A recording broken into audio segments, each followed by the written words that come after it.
हाँ, तो मेरे आज का जो टॉपिक है वही सब कुछ एक्सप्लेन कर रहा है। जो टाइटल आपको शो हो रहा है टॉपिक का। खैर, मैं जल्दी से जो बात करनी है उसकी तरफ आता हूँ। मैं कोई अपनी स्टोरी या कोई अपनी बात नहीं करने जा रहा। मेरा एक दोस्त है, शराज नाम है उसका, और उसके साथ बड़ा अच्छा मेरा टाइम गुज़रा हुआ है। लाहौर में रहता है वो, और अक्सर हम साथ में टाइम गुज़ारा करते थे। तो एक दिन उसने मुझे ना बात सुनाई, तो वो स्टिल मुझे आज भी याद है। तो मेरे दिल में आया कि उसके ऊपर कंटेंट बनना चाहिए। कुछ चीज़ें उसमें मैंने अपनी तरफ से ऐड की, अपनी तरफ से नहीं ऐड की, उसके एंड पे, मतलब उसकी जो उसने जो स्टोरी मुझे बताई उसके एंड पे फिर कुछ चीज़ें जो है मैं बताना जो वो मुनासिब समझूंगा। पूरी वीडियो देखिएगा, बीच में छोड़ देंगे तो होप सो कि कुछ चीज़ें शायद आपको समझ ही ना आए। अच्छा, बात ऐसे है कि जी एक बंदा था जिसने कहा जी, मतलब पता नहीं उसके माइंड में क्या बात आई, क्या उसने सोचा, क्या उसके दिल में आया। उसने कहा जी मैंने अल्लाह को देखना है। अगर मेरे कोई इंडियन भाई मेरी वीडियो देख रहा है तो उसने कहा जी मैंने भगवान को देखना है। मतलब वो भगवान नहीं जो मंदिरों में मूर्तियों वाले होते हैं, मतलब वो जिसके लिए, मतलब जितने भी रिलीजन्स हैं वो मानते तो एक ही पावर को है ना, जो बैक एंड पे है। और अगर मेरे कोई सिख भाई मेरी वीडियो को देख रहे हैं तो उस बंदे का मतलब था कि मैंने रब देखना है। तो खैर, मैं बात को आगे बढ़ाता हूँ। उसने कहा जी कि मैंने अल्लाह को देखना है। उसने फिर रट पकड़ ली, उसने तहैया कर लिया कि मैंने अल्लाह को देखना है। कहा अच्छा जी। उसने सोचा, उसने कहा यार क्या करूं मैं, किधर जाऊं मैंने देखना अल्लाह को। उसको किसी ने बताया कि जो मस्जिद होती है ना, मस्जिद होती है वो अल्लाह का घर होता है। कहा अच्छा जी। फिर मस्जिद जाते हैं, अल्लाह ताला के घर जाते हैं। जब किसी से मिलना हो तो उसके घर जाना पड़ता है। तो अल्लाह के घर चलते हैं। वो उधर गया और उसने जाके ना पूछा जी मैंने मतलब नॉर्मली किसी बंदे से बात की कि जी मैंने अल्लाह से मिलना है, ये अल्लाह का घर है ना। तो वो थोड़ा सा मतलब मुस्कुराया। उसने कहा वो सामने मौलवी साहब है, उनसे मिलो जाके। तो उन्होंने कहा जी मौलवी साहब से मिल लेते हैं। मौलवी साहब से मिला। मौलवी साहब से उन्होंने कहा जी मौलवी साहब मैनू ना अल्लाह के नाल मिला दो। उसने कहा जी अच्छा, अल्लाह से मिलना है मौलवी साहब, तो फिर आपको पता है मौलवियों ने जितना कि मिलवाना होता है अल्लाह से। तो खैर, मैं किसी की बुराई नहीं कर रहा। तो मौलवी साहब जो है ना उसको कहते जी नमाज़ पढ़, ये कर वो कर। उसने कहा जी नमाज तो मैं पढ़ूंगा, मुझे अल्लाह से मिलवा दो डायरेक्ट, मैं जाऊं बस अपना काम ख़त्म करूं और मैं अपने घर को जाऊं। खैर, मैं वीडियो को लंबा नहीं करूंगा। उनके बीच में ना थोड़ी सी गपशप हुई। मौलवी साहब ने बताया जी इस्लाम ऐसे, ये ऐसे, वो ऐसे, हदीस ऐसे, ये इस तरह करो, ये वैसे करो। मतलब मौलवी साहब को जितना नॉलेज था उतना उन्होंने गाइड करने की कोशिश की। वो एंड पे उसी बात पे कहता है अल्लाह से मिलना है ऐसे सामने आमने आमने सामने बैठ के। उसने कहा जी अच्छा। उसने कहा यार मैं तो नहीं ये कर सकता, तो तुम ऐसे करो कि जी फ़लाँ हमारे बंदे हैं, आप उसके पास चले जाओ, आपकी मुलाकात हो जाएगी, वो आपकी मुलाकात करवा देंगे। उसने कहा अच्छा चलो जी वहाँ पे चले जाते हैं। तो उसने एड्रेस लिया उस बंदे ने जिसने अल्लाह से मिलना था, तो वो चले गया वहाँ पे। वहाँ पे जाके ना उसने बात की, उन उन बुज़ुर्ग से मिला। तो उन उन बुज़ुर्गों ने पूछा, मतलब मौलवी साहब ने अपने किसी पीर साहब के पास भेज दिया। उन बुज़ुर्गों से मिला जाके और उन्होंने कहा जी हाँ जी किस मकसद के लिए आए हो बेटा। उसने कहा मेरे बुज़ुर्गों, मेरे बड़ों, मेरे वड्डिओ, अल्लाह दे नाल मिला दो मैनू। मैं अल्लाह दे नाल मिलन आया। पहले मैं इस तरह अल्लाह दे घर गया सा, उत्थे मैनू फलां बंदा मिलिया सी, मौलवी साहब ਉਹਨੂੰ ਕਹਿੰਦੇ ਸਨ, ਤੇ ਉਹਨਾਂ ਨੇ ਮੈਨੂੰ ਤੁਹਾਡੇ ਕੋਲ ਭੇਜ ਦਿੱਤਾ ਹੈ। ਉਹਨਾਂ ਨੇ ਦੱਸਿਆ ਜੀ ਤੁਸੀਂ ਅੱਲਾਹ ਤਾਲਾ ਦੇ ਜ਼ਰਾ ਜ਼ਿਆਦਾ ਕਰੀਬ ਹੋ, ਤੁਹਾਡੇ ਕੋਲ ਲਿੰਕ ਹੈਗੇ ਨੇ, ਤੇ ਤੁਸੀਂ ਮੈਨੂੰ ਮਿਲਵਾ ਦਿਓ। वो क्या नाम लेते हैं पीर साहब, फिर आज के दौर के जो पीर साहब हैं वो तो आपको पता है। मैंने कहा जी अच्छा, उसने कहा जी पीर साहब ने कहा जी निया देगा दे, ये कर वो कर। अच्छा वो बंदा ना थोड़ा पैसे वाला तो था, ठीक है रोला ही कोई नहीं। उसने देगे शेगे दे दी, चंदा शंदा दे दी, मतलब जो भी फॉर्मेलिटी थी उसको बताएगी, गाइड की गई, उसने किया। लाना मिलवा दो। पीर साहब ने क्या यार, इन्हें पैसा शैसा भी खर्च देता है, जान फिर नहीं छाड़ता। पीर साहब ने खैर उसको ना ये कह दिया कि यार मेरा ना कांटेक्ट नहीं हो पा रहा, तुम ऐसे करो फलां जगह जाओ। मैं थोड़ा सा और बात को शॉर्ट करता हूँ, वो 4-5 जगहों पे उसने धक्के शक्के खाए।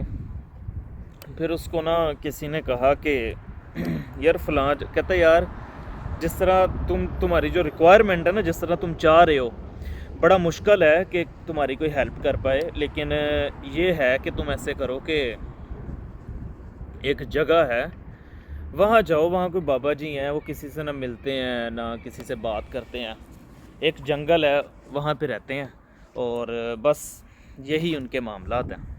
मैंने कहा जी अच्छा उधर चले जाता हूँ। खैर बंदा ना यहाँ पे आके ना नाउमीद भी हो चुका था। ज़ाहिर है जब कोई बंदा स्ट्रगल कर रहा होता है, भाग दौड़ कर रहा होता है किसी चीज़ के लिए, तो नाउमीदी भी आ जाती है। बंदा कहता है यार बस ना मैं हिम्मत हार के आऊँ, मतलब इस तरह की बातें दिल में आ जाती है, माइंड में आ जाती है। खैर नेक्स्ट मैं वो ना बंदा किसी ना किसी तरीके से ना उस जंगल में जहाँ पे वो बाबा जी थे, जो बुज़ुर्ग थे, उनके पास चले गया। उसने कहा यार पहले मैं देखूं तो सही बाबा जी करते क्या है।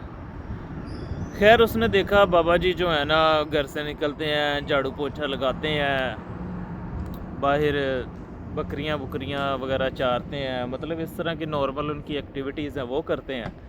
और करने के बाद जाके वो सो जाते हैं, और जब सोते हैं तो उनके कमरे में से हल्की सी वो जो की कही दा पंजाबी च दीवा बल रहा होंदा, ओहदी लाइट आ रही होंदी है, तो वो हल्की सी रोशनी आ रही होती है उनके कमरे से, और बस फिर उसके बाद रात को काफ़ी देर तक वो आती रहती है, फिर वो सो जाते होंगे। मतलब ये रूटीन उसने देखी, ऑब्जर्वेशन की वहाँ पे।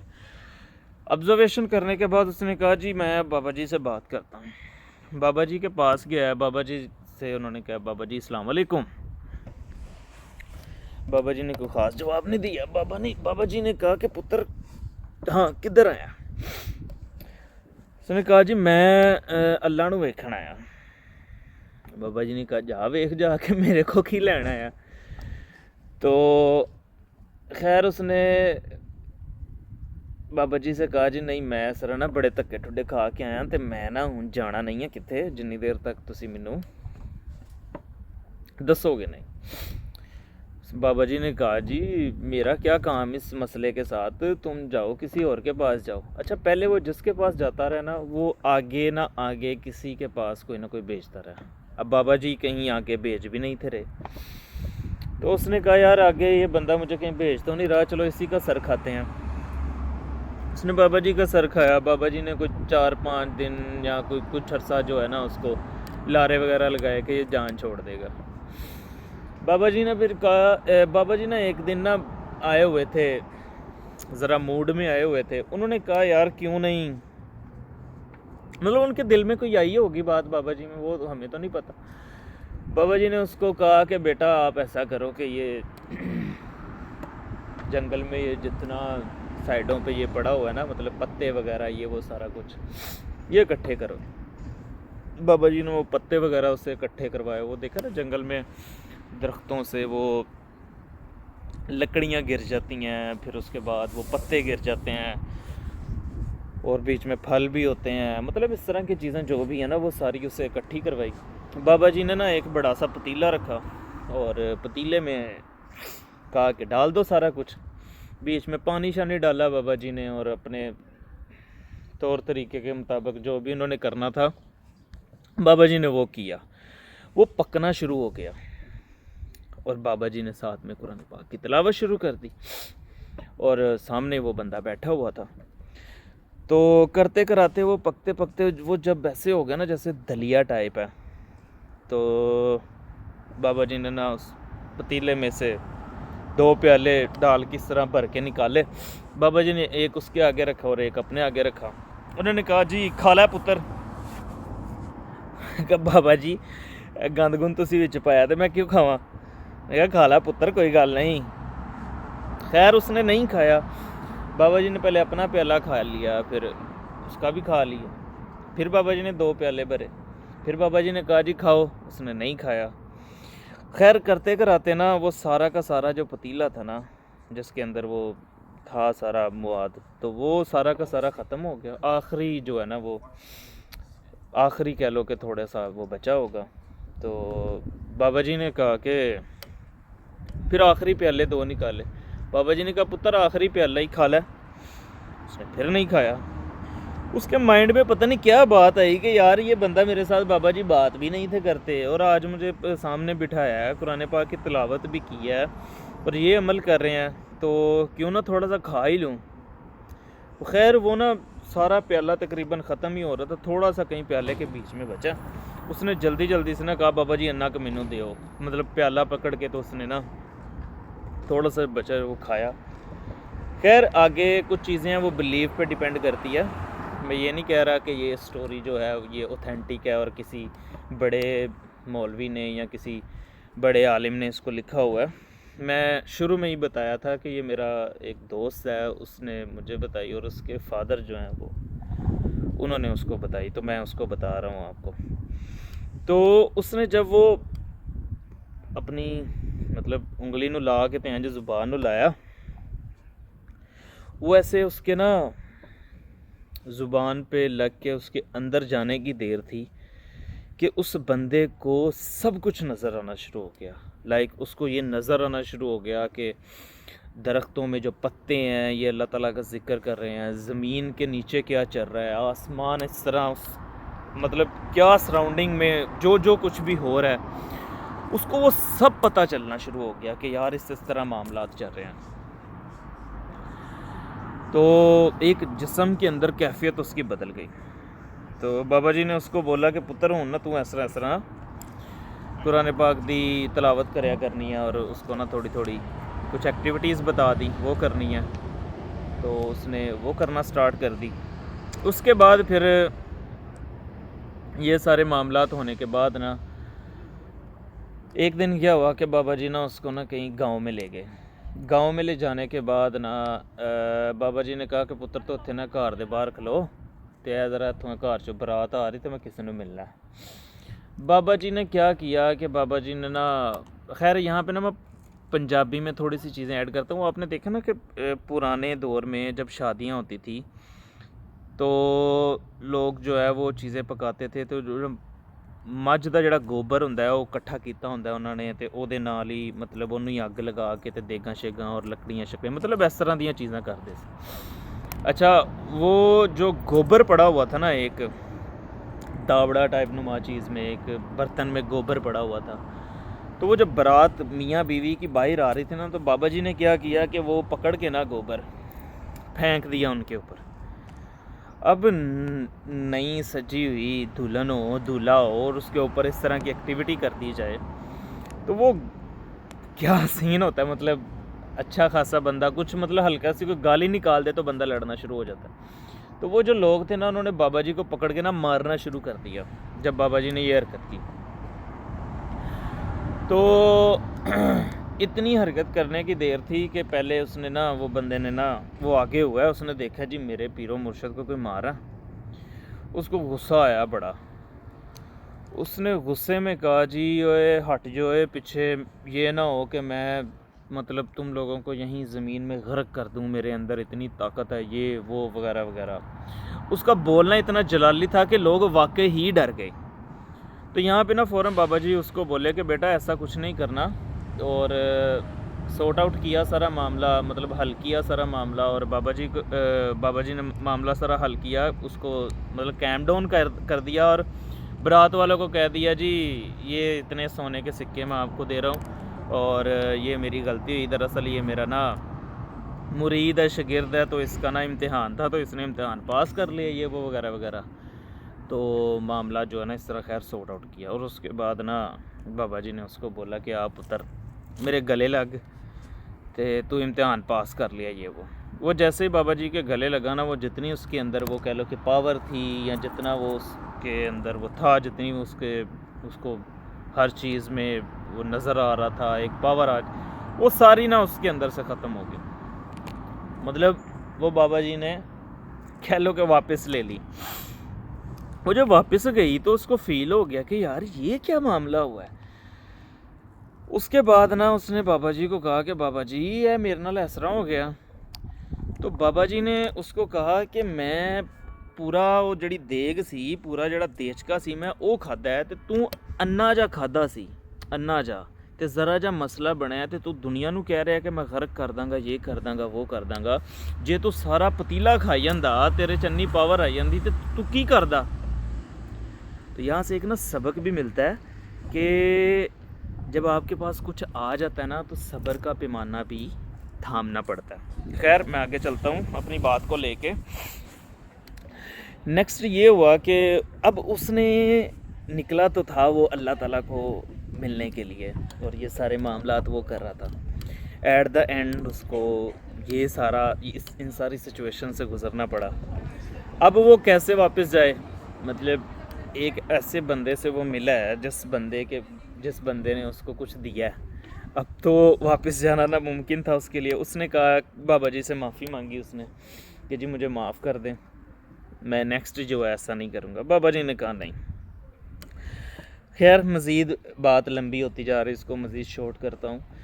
फिर करते कराते ना बाबा जी ने एक दिन उसको कहा कि तू ऐसे कर मेरा बेटा, तू ना फ़लाँ एक गांव है, उस गांव में जाओ। उस गांव में ना कोई लड़की है, वो जट होते हैं कि वो कसाई होते हैं। और वो जो लड़की है ना वो गोश्त बेचती है, उसने ना दुकान लगाई हुई है गोश्त की। उसको जाके बोलो कि तुमने ना उससे शादी करनी है। खैर वो बंदा जो है ना,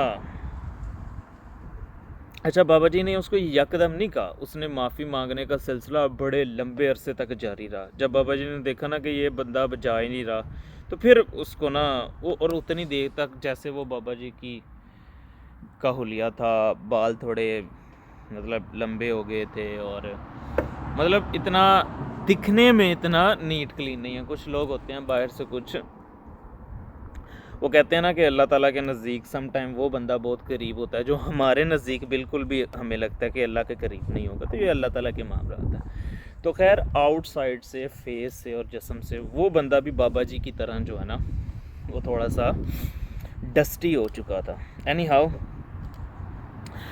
वो बाबा जी ने कहा उस औरत से जाके शादी कर लो, शादी करके तुम फिर ना मेरे पास आओ, तो फिर हम कुछ करते हैं। अब वो जब बंदा उधर पहुंचा ना, वो जो कसाई नुमा औरत थी ना वो बड़ी यंग थी, ये ज़रा थोड़ा इस तरह का दिखता था। खैर इन शॉर्ट उसने ना जाके उससे बात की और उसको बोला जी मैंने तुमसे शादी करनी है। उसने कहा जी अच्छा शादी करनी है। उसने समझा जी ये पागल पुगल है। पहले तो उसने 1-2 मरतबा माफ़ कर दिया। उसने कहा तू चला मेरे साथ ना कसाई खाने में आ, तेरी शादी मैं अभी करती हूँ। चलो जी आ जाओ कसाई खाने में आ जाओ।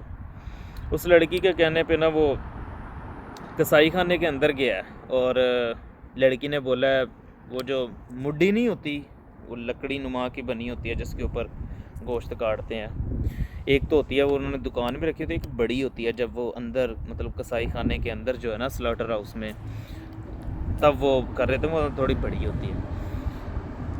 उसने लड़की ने बोला कि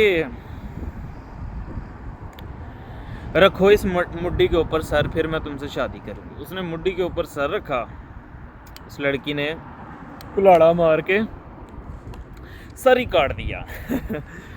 तो सर काटने के बाद उसने क्या किया कि ये तो मैंने मतलब लड़की ने कहा जी मैंने ये तो मतलब कत्ल शतल कर दिया, तो इसको छुपाने के लिए मैं ऐसा करती हूँ कि इसी का ना गोश्त करके काट कूट के गोश्त करके तो मैं बेच देती हूँ। तो आगे कुदरत के काम थे, उसने गोश्त काट के दुकान पे रख दिया। अब जो भी लेने आए गोश्त में से ना एक आवाज़ आए कि जी इसने मुझे धोखा दिया है, इसने मुझे काटा है, इसने मुझे इस तरह किया है, मतलब आवाज़ आए वहाँ से, तो कोई उससे गोश्त ख़रीदे ना। जो भी देखे जी ये बोटियों में से आवाज़ आ रही है तो वो भाग जाए। उसने कहा यार ये तो बड़ा पंगा हो गया, लड़की ने कहा ये तो बड़ा पंगा हो गया, अब मुझे गोश्त ज़ाया करना पड़ेगा। गोश्त अब अच्छा खासा था। उसने कहा चलो ऐसे मैं करती हूँ कि मैं ना कोई शादी वाला घर देखती हूँ, उसको इकट्ठे ही बेच देती हूँ सस्ते में। वो उसने गोश्त सारा बांधा और गांव, एक नज़दीक ही कोई दूसरा गांव था, उधर निकल गई जहां उसे कोई जानता नहीं था। तो उधर जाके उसने कोई घर देखा जहां पे कोई शादी वादी हो रही हो, तो वहां पे ना उसने ना वो जो कुक होता है जो शादी का खाना पकाता है और वही सारा मैनेज करता है, तो उससे वो बातचीत की तो उसको वो सारा गोश्त बेच दिया। अब गोश्त जो है ना, जब उसने वो देग में ले लिया इकट्ठा और उसके बाद देग में डाला, तो देग में से आवाज़ आना शुरू हो गई। वो तो बेच बूझ के चले गई। देग में से जब आवाज़ आना शुरू हुई तो वहाँ पे गांव के लोग इकट्ठे हो गए। जब तो उन्होंने वो थोड़ा, जब तमाशा अभी बनने ही लगा था, वहाँ पे वो आ गए बाबा जी। वहाँ पे वो बाबा जी आए और बाबा जी ने कहा कि ये आप सब लोग डरो ना, ये मेरा ही शागिर्द है और कोई बात नहीं, टेंशन लेने की बात नहीं है। तो बाबा जी ने ना उस देग के अंदर हाथ डाला और ज़िंदा बंदे को बाहर निकाल लिया। तो उन्होंने फिर ना, वो बाबा जी ने वहाँ पे गांव के लोगों को बोला जी पहले इसको कुछ मुफ्त में मिला था, अभी इसने कुछ पा लिया है और उसके लिए इसको अपनी जान देनी पड़ी है। तो खैर वो जब बाबा जी ने उसको निकाला बाहर, उसको दोबारा गले से लगाया और उसको बोला अब तुमने वाकई ही इम्तिहान पास कर लिया। तो साथ में उसको कहा कि कुछ इम्तिहान होते हैं जो जान दे के पास करना पड़ते हैं। तो मेरी वीडियो का मकसद यही था कि चीज़ें आसानी से नहीं मिल जाती, प्लान करना पड़ता है, जान मारनी पड़ती है, फिर जाके चीज़ें आसान होती है। जब तक आप डटोगे नहीं तब तक आप आगे नहीं बढ़ोगे। आपको डटना पड़ेगा, आपको जान मारनी पड़ेगी। और मेरे एक जानने वाले हैं, वो बताते हैं कि दुनिया में 2 तरह के लोग जो हैं ना, वो कभी भी नाकाम नहीं होते। एक जो होते हैं जो काम के तेज़ होते हैं और दूसरे वो जो ज़ुबान के तेज़ होते हैं। मतलब जिनकी ज़ुबान से वो काम ले लेते हैं, दूसरे वो जो काम करके काम कर लेते हैं। तो दौर इस तरह का आ गया है कि आपको ज़ुबान से भी कॉन्फिडेंट होना पड़ेगा और काम से भी, दोनों से। तो सारी बातों की यही बात थी मेरी कि जब तक आप जान नहीं वारोगे तब तक आप कुछ अचीव नहीं कर पाओगे। और मेरे ख़्याल से हमारा इस्लाम भी यही कहता है कि हार्ड वर्किंग करो, काम करो। जितने भी नबी आए उन्होंने बकरियां चुराई और पता नहीं क्या क्या मेहनतें की, फिर जो है वो उन्होंने आगे अपनी तबलीग का निज़ाम चलाया। हमारे नबी करीम सल्लल्लाहु अलैहि वसल्लम ने भी पूरी उम्र पहले लोगों में एतमाद बनाया, लोगों के साथ अच्छे मामलात किए, तो फिर जाके इस्लाम का बोलबाला हुआ। और उसमें भी उनको कितनी तकलीफ़ें उठानी पड़ी। मैं कोई मौलवी या कोई इस्लामिक टीचर तो नहीं हूँ कि मैं उसको एक्सप्लेन करूँ, लेकिन होप यू और नो जो मेरी वीडियो देख रहे हैं। तो बस यही आपसे इल्तिजा है उन लोगों के साथ जो मेरी वीडियो देख रहे हैं कि जान मारनी पड़ती है यार, फिर जाके बंदा कुछ कर पाता है। इसी तरह की मज़ीद वीडियोस जो है वो मैं बनाता रहूँगा। कीप इन टच रहिएगा मेरे साथ। बड़ा अच्छा लगता है मुझे आप लोगों के लिए वीडियोस बनाना, फिर आप लोगों के कमेंट्स रीड करना और उस कमेंट्स के अकॉर्डिंगली कुछ नए कंटेंट अपने माइंड में लेके आना और फिर वीडियो बनाना। मेहनत का काम भी है, यहाँ पे काम भी करता हूँ, यूनिवर्सिटी भी आता हूँ, उसका काम भी करता हूँ, फिर इन सारी चीज़ों के लिए भी टाइम निकालना पड़ता है। तो दुआओं में याद रखिएगा। अल्लाह हाफ़िज़। नासिर, पाकिस्तान ज़िंदाबाद।